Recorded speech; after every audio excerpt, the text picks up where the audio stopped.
कहानी की शुरुआत एक खूबसूरत लड़की से शुरू होती है जिसका नाम दिया था। दिया अपने फार्म हाउस पर घोड़सवारी करने की तैयारी कर रही थी कि इसी बीच कोई उसे पुकारता है। दिया पुकार सुनकर एक कमरे में आती है और तभी घोड़ों की रखवाली करने वाला नौकर उसके पीछे आ जाता है। नौकर दिया के साथ जबरदस्ती करना चाहता था। इससे पहले कि वो कुछ कर पाता, मिंसू नाम का लड़का आकर उसे मारने लगता है। देखते ही देखते मिंसू ने नौकर को बेहोश कर दिया, जिसके बाद वो दिया को लेकर फार्म हाउस से चला जाता है। थोड़ी देर बाद दिया ने पुलिस भी बुला ली और वो जबरदस्ती करने वाले नौकर को पकड़कर चली जाती है। दिया एक अमीर बाप की बेटी थी और मिंसू उसका नया नौकर था। मारिया नाम की नौकरानी मिंसू का धन्यवाद करती है क्योंकि मिंसू ने आज दिया की इज्जत बचाई थी। रात को दिया के घर में पार्टी होने लगी थी। दिया को पार्टी देने का बेहद शौक था, इसलिए वो अक्सर ही पार्टीज देती रहती थी। दिया के घर तारा नाम की नौकरानी थी। मिंसू ने दिया की इज्जत बचाई थी और इसी चीज ने तारा का ध्यान खींच लिया था। वो मिंसू के पास आकर उसे गर्म करने की कोशिश करती है, लेकिन मिंसू उसकी तरफ ध्यान नहीं देता।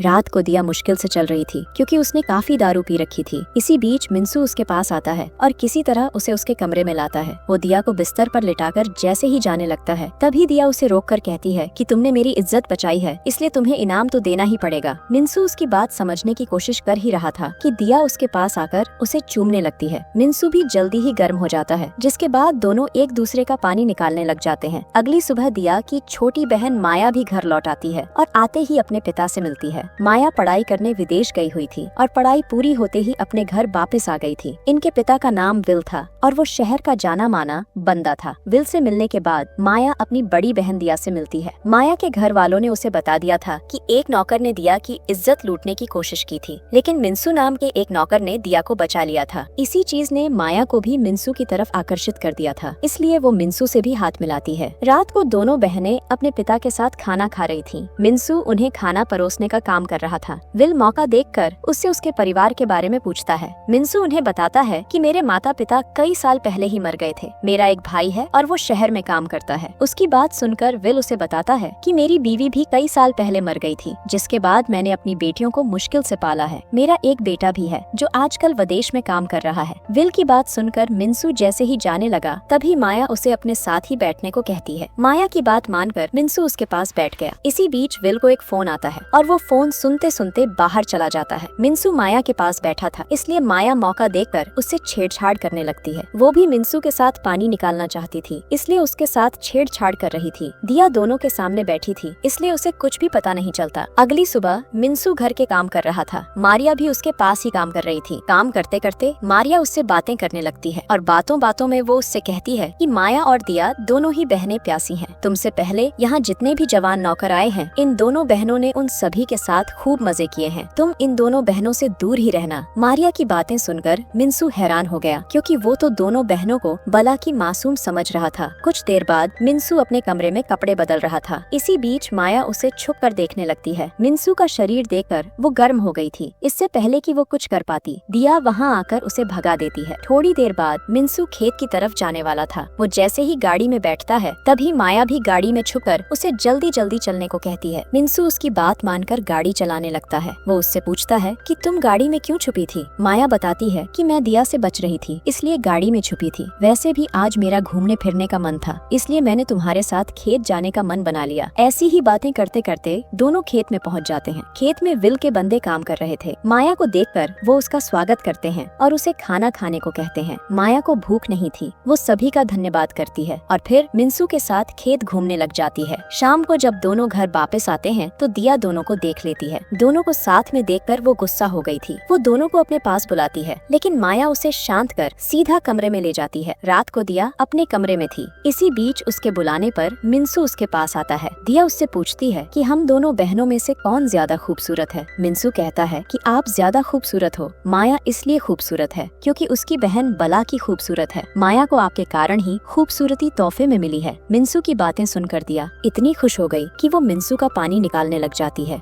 देर रात को मिंसू दिया के साथ सो रहा था। इसी बीच जब उसकी नींद खुलती है तो वो अपने पास माया को भी देखता है। माया अभी अभी उसके पास आई थी ताकि मिंसू उसका भी पानी निकाल सके। मिंसू इस समय दोनों बहनों के बीच में था। दिया इस वक्त गहरी नींद में थी और इसी का फायदा उठाकर मिंसू माया की गुफा में भी धमाके करने लगता है। धमाकों के बाद जब माया भी सो जाती है तो मिंसू कपड़े पहनकर कमरे से बाहर आता है। बाहर आकर वो कुछ ढूंढने लगा। घर के सभी लोग नींद में थे, इसलिए मिंसू धीरे धीरे कदम रख रहा था। जल्दी जल्दी ही उसके हाथ एक डायरी लग जाती है और वो उसे खोलकर देखने लगता है। डायरी देखने के बाद वो जब जाने लगा तभी मारिया बाथरूम जाने के लिए जागती है और मिंसू को जाते देखकर हैरान हो जाती है। अगली सुबह जब दिया नींद से जागती है तो उसे अपने पास माया का लिखा नोट मिलता है। नोट में लिखा था कि कुछ दिनों के लिए मैं बाहर घूमने जा रही हूँ। कुछ देर बाद दिया घर के काम करने वाले नौकरों से मिंसू के बारे में पूछती है। नौकर उसे बताते हैं कि मिंसू गाड़ी लेकर खेत गया हुआ है। दिया उनसे माया के बारे में भी पूछती है, जिसके जवाब में वो कहते हैं कि माया सुबह होते ही एक ट्रेन में बैठकर चली गई थी। दिया को पहले शक था कि माया मिंसू के साथ कहीं चली गई, लेकिन नौकरों से बात करने के बाद उसका शक दूर हो गया था। दूसरी तरफ मिंसू फोन पर अपने भाई से बात कर रहा था। मिंसू उससे कहता है कि मैं पैसों का इंतजाम करने की पूरी कोशिश कर रहा हूँ। अगर इस बार अच्छा पैसा मिला तो हम अपने पिता का इलाज अच्छे से अस्पताल में करवाएंगे। मिंसू अपने भाई से बात करने के बाद अपने पिता से बात करने लगता है। वो अपने पिता से कहता है कि इस समय मैं एक बड़े घर में हूँ। मैंने घर की बेटियों का भरोसा जीत लिया है और उनकी गुफाओं में धमाके भी कर दिए हैं। मैं इस घर में ज्यादा दिन नहीं रह सकता क्योंकि इस घर में एक बेटा भी है। मेरे हाथ जितना भी पैसा लगेगा वो लेकर मैं आपके पास आ जाऊंगा। मिंसू की बातें सुनकर उसका पिता उसे अपना ध्यान रखने को कहता है। दरअसल मिंसू एक चोर था जो नौकर बनकर अमीर बंदों के घर में घुसता था। वो अपने पिता का इलाज करवाना चाहता था, लेकिन आज तक उसने जितनी भी चोरियां की थीं, उनसे उसके हाथ ज्यादा पैसा नहीं लगा था। थोड़ी देर बाद जब मिंसू अपने कमरे में था तो उसके पास दिया आती है। मिंसू उसे पीने के लिए दारू देता है और दिया दारू पीने लगती है। दारू पीने के बाद वो मिंसू से पूछती है कि क्या तुमने माया के साथ भी मजे किए हैं? मिंसू कहता है कि मैंने उसके साथ भी मजे किए हैं। वो भी तुम्हारी तरह प्यासी थी, इसलिए मुझे उसकी प्यास भी बुझानी पड़ी थी। मिंसू की बात सुनकर दिया हैरान हो गई। उसे इस वक्त मिंसू पर इतना गुस्सा आ रहा था कि उसका दिल कर रहा था कि वो उस साले को अभी मार डाले। मिंसू उसके पास आकर उसे गर्म करने की कोशिश करता है, लेकिन दिया उसे अपने से दूर रहने को कहती है। उसे मिंसू से प्यार हो गया था, लेकिन वो साला उसके साथ साथ उसकी बहन के साथ भी मजे कर रहा था। दिया मिंसू को उसकी सैलरी देकर जाने को कहती है, मगर मिंसू ऐसा नहीं करता, बल्कि दिया को गर्म करने लगता है। जल्दी ही दिया गर्म हो जाती है, जिसके बाद मिंसू उसका पानी निकालने लग जाता है। दूसरी तरफ मारिया दिया के भाई से फोन पर बात कर रही थी। दिया का भाई बातों बातों में बताता है कि मैं जल्दी ही घर आने वाला हूँ। मारिया उसे बताती है कि तुम्हारा आना जरूरी है क्योंकि मुझे घर के एक नौकर पर शक हो रहा है। मारिया की बात सुनकर दिया का भाई हैरान हो गया। अगली सुबह दिया जागकर घर के नौकरों से मिंसू के बारे में पूछती है। एक नौकर उसे बताता है कि मिंसू सुबह होते ही कहीं चला गया और उसके हाथ में एक बैग भी था। उधर मिंसू एक बस में बैठकर दूसरे शहर जा रहा था। दरअसल रात को जब घर वाले सो रहे थे तभी उसने चोरी कर ली थी। इस बार मिंसू के हाथ मोटा पैसा लगा था, इसलिए वो बेहद खुश था। दिया कभी सपने में भी नहीं सोच सकती कि जिसे वो प्यार करने लगी थी असल में वो एक चोर था। इसी के साथ इस कहानी का यही अंत हो जाता है। हमारी वीडियो देखने के लिए बहुत बहुत धन्यवाद। मिलते हैं अगली वीडियो में, तब तक के लिए नमस्कार।